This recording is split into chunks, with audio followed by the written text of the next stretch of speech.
This is the ZeroKor Portable Solar Generator, the 300-watt power station that comes with a foldable 60-watt solar panel. I've been using this for a while now, so I figured I'd share some thoughts. I mainly got it for camping weekends and as a small backup at home for short outages. And that's basically how it's stayed in my routine. It lives in a closet most of the time. Then I grab it when I know I'll want power without hunting for outlets.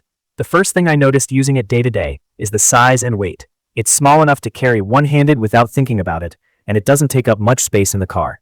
It feels like a compact plastic box with a handle, and it's light enough that I'll actually bring it along, which matters more than people think. I've owned bigger power stations before, and sometimes they end up staying home because they're annoying to lug around. On capacity, this one is around 280 Wh. In real use, that means it's great for keeping small electronics alive, and it's just okay for anything that runs all day. I've charged my phone a bunch of times off it during a trip, and barely made a dent. Laptops are more of a few solid charges situation. For me, it's been something like charging a MacBook and a Windows laptop over a weekend, plus phones, earbuds, and a little LED light at night, and I still had battery left. If I start trying to power anything that's more like an appliance, the battery disappears fast. The AC side is where I was a little cautious at first, because I've used cheaper power stations that make some laptop chargers buzz or run hot. With this one, I haven't had that issue. My laptop brick stays quiet, charging feels stable, and I've run a small fan and a router off it without weird behavior. It's a 300-watt unit though, so I treat that number as a hard ceiling. I tried a couple things just to see what would happen, and anything with heat is basically a no-go. I don't mean it runs for a short time.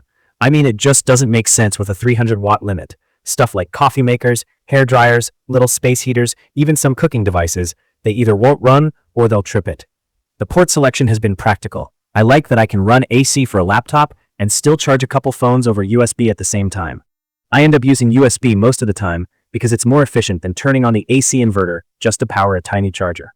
One thing I learned the hard way is that if I leave the AC mode on when I'm not using it, the battery drops more than I expect. It's not crazy, but it's enough that I now make a habit of turning AC back off when I'm done. If you're the type of person who forgets stuff like that, it's worth paying attention to.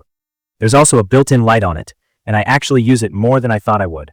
It's not replacing a real lantern, but during a short outage, it was nice to just grab the unit and have light right there. The SOS mode is there too. I tested it once and moved on. Charging it back up has been straightforward, but not fast. On a wall outlet, I usually plug it in the night before I need it, because it's not the kind of thing I'd count on to recharge in an hour or two. In the car, it works fine while driving, but again, it's more like topping it off, not a quick refill. The solar panel is the part people ask me about the most. It's a foldable 60-watt panel, and it's handy if you want to stretch your battery during a trip. My real experience is that it depends heavily on sun and placement. In strong midday sun, I've seen it pull a decent amount, and it actually feels worth setting up. When it's cloudy or the sun is low, the input drops and it turns into more of a slow drip. If I'm camping and I'm around camp anyway, I'll move it once or twice to face the sun better, and that helps. If I just set it down and forget it, I get less out of it. Also, the little junction box on the panel isn't something I'd leave out in wet weather. I keep it dry. I've had light drizzle while camping, and I basically just pack the panel away. Over time, the main ownership thing I've noticed is maintenance. If I leave it sitting too long, the battery level drops, and it reminds me that these kinds of power stations like to be used and topped off. I try not to store it totally full or totally empty. If I know I won't use it for a while, I leave it around the middle and check it every so often. It's not hard, it's just one more thing to remember. I've used a couple other small power stations in this size range, and the big difference usually comes down to what you value more. Higher output wattage, more capacity, faster charging, or smaller size. This ZeroKor sits in the lightweight, easy to bring, enough power for personal electronics category. If you want to run bigger loads, you're shopping in a different class, and you'll feel it in both price and weight. If you only need a phone charger in your bag, then a power bank is simpler. This sits in the middle, and that's why I keep it. Some common concerns I had before buying were noise and heat. There's a fan in there, and I do hear it when I'm pushing it harder or when it's working while charging, but it hasn't been obnoxious to me. Heat-wise, I don't block the vents, and I don't leave it baking in a hot car. Basic stuff. Another concern was, will it power my fridge or my CPAP? I can't speak for every model of either, but in general, low-power medical devices and small 12-volt coolers can be doable if you manage settings and expectations. Anything with a heating function changes the math completely. So who is it actually good for? I think it makes sense for camping trips where you want to keep phones, lights, cameras, a laptop, or a small projector running for a bit, and you like the idea of topping it up with solar during the day. It also makes sense as a small outage box for internet gear, charging devices, and basic lighting.